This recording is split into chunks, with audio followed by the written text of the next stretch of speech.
Bidar police ಅಧಿಕಾರಿಗಳ ಭರ್ಜರಿ ಕಾರ್ಯಾಚರಣೆ. 42 ಕೆಜಿ ಗಾಂಜಾ, 320 ಗ್ರಾಂ ಬಂಗಾರ, 690 ಗ್ರಾಂ ಬೆಳ್ಳಿ ಹಾಗೂ ಕೃತ್ಯಕ್ಕೆ ಬಳಸಿದ್ದ 2 ವಾಹನಗಳನ್ನು ಸೇರಿದಂತೆ 4 ಜನ ಆರೋಪಿಗಳನ್ನು ವಶಪಡಿಸಿಕೊಂಡು ನ್ಯಾಯಾಂಗ ಬಂಧನಕ್ಕೆ ಒಪ್ಪಿಸಲಾಗಿದೆ ಎಂದು ಬೀದರ್ ಜಿಲ್ಲಾ ಪೊಲೀಸ್ ಅಧೀಕ್ಷಕರಾದ ಪ್ರದೀಪ್ ಗುಂಟಿ ತಿಳಿಸಿದ್ದಾರೆ.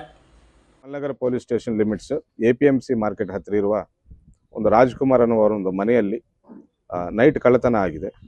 ಸುಮಾರು 320 ಗ್ರಾಂ ಗೋಲ್ಡ್ ಪ್ಲಸ್ 690 ಗ್ರಾಂ ಬೆಳ್ಳಿ ಪ್ಲಸ್ 1 ಲಕ್ಷ ರೂಪಾಯಿ ಕ್ಯಾಶ್ ಅನ್ನು ಅವರು ಕದ್ದುಕೊಂಡು ಪರಾರಿಯಾಗಿದ್ದು ನಮ್ಮ ಗಮನಕ್ಕೆ ಬಂದಿರುತ್ತದೆ. ತಕ್ಷಣ ನಾವು ಪ್ರಕರಣವನ್ನು ದಾಖಲಿಸಿಕೊಂಡು ತನಿಖೆ ಮಾಡಿದ್ದೇವೆ. ನಾವು ತನಿಖೆ ಮಾಡುವಾಗ ನಮ್ಮ AE ಕಮಾಂಡ್ ಸೆಂಟರ್ ಮುಖಾಂತರ ಆ ಟೈಮಲ್ಲಿ ಅಲ್ಲಿ ಓಡಾಡಿದ ವೆಹಿಕಲ್ಸು ಡೀಟೇಲ್ಸ್ ನಾವು ಪತ್ತೆ ಮಾಡಿ ಆರೋಪಿಗಳ ಗುರುತು ಪತ್ತೆ ಹಿಡಿದು ನಾವು ಮಹಾರಾಷ್ಟ್ರಕ್ಕೆ ಹೋಗಿ ಅಲ್ಲಿಂದ 3 ಆರೋಪಿಗಳನ್ನು ನಾವು ದಸ್ತಗಿರಿ ಮಾಡಿ ಅವರ ಕಡೆಯಿಂದ 100% ರಿಕವರಿ ಮಾಡಿ 320 ಗ್ರಾಂ ಗೋಲ್ಡು, 690 ಗ್ರಾಂ ಬೆಳ್ಳಿ ಎಲ್ಲ ನಾವು ರಿಕವರಿ ಮಾಡಿದ್ದು ಅಂತ ಹೇಳಕ್ಕೆ ನಾವು ಇಷ್ಟಪಡ್ತಾ ಇದ್ದೇವೆ.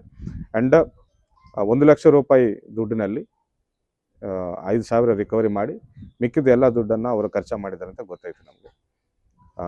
ಅವರ ಕೃತ್ಯಕ್ಕೆ ಉಪಯೋಗಿಸಿರುವ ಕಾರನ್ನು ಕೂಡ ನಾವು ಜಪ್ತಿ ಮಾಡಿದ್ದೇವೆ. ಒಟ್ಟಿನಲ್ಲಿ 28,32,500 ರೂಪಾಯಿ ಮೌಲ್ಯದ ಪ್ರಾಪರ್ಟಿಯನ್ನು ಅವರು ಕದ್ದಿದ್ದಾರೆ.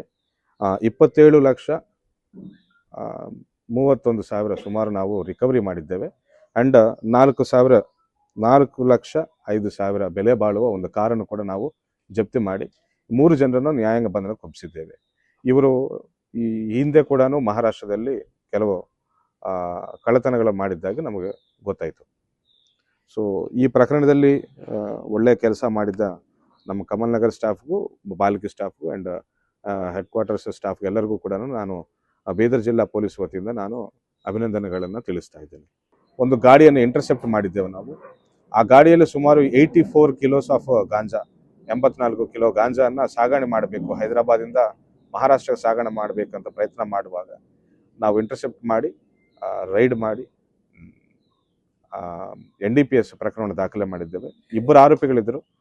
ಒಬ್ಬನು ಸಿಕ್ಕಿದ್ದಾನೆ, ಇನ್ನೊಬ್ಬನು ಓಡಿ ಹೋಗಿದ್ದಾನೆ. ಅವನಿಗೆ ಕೂಡ ಅತಿ ಶೀಘ್ರದಲ್ಲೇ ನಾವು ಹಿಡಿತೇವೆ. ಈಗಾಗಲೇ ನಾವು ಹಲವಾರು ಬಾರಿ ಹೇಳಿದ್ದೇವೆ. ನಾವು ಜಿಲ್ಲೆಯಲ್ಲಿ ಗಾಂಜಾ ಸಾಗಣೆ ಮಾಡ್ಬೋದು, ಪೊಲೀಸರ ಕದ್ದು ಮುಚ್ಚಿ ಸಾಗಣೆ ಮಾಡ್ಬೋದು ಅಂತ ಪ್ರಯತ್ನ ಮಾಡ್ತಿರೋ ಎಲ್ಲರ ಮೇಲೂ ನಾವು ನಿಗಾ ವಹಿಸಿದ್ದೇವೆ ಅಂತ ಹೇಳಿದ್ದೇವೆ. ಸೊ ಹೇಳಿದಂಗೆ ನಾವು ಹಿಡ್ಕೊಳ್ತಾ ಇದ್ದೇವೆ ಕೂಡ. ಜಿಲ್ಲೆಯಲ್ಲಿ ಯಾವುದೇ ರೀತಿಯ ಮಾದಕ ವಸ್ತುಗಳ ಸಾಗಣೆಗೆ ನಾವು ಆಸ್ಪದ ನೀಡಲ್ಲ ಅಂತ ಮತ್ತೊಂದು ಸರಿ ನಾವು ಹೇಳ್ತಾ ಇದ್ದೇವೆ.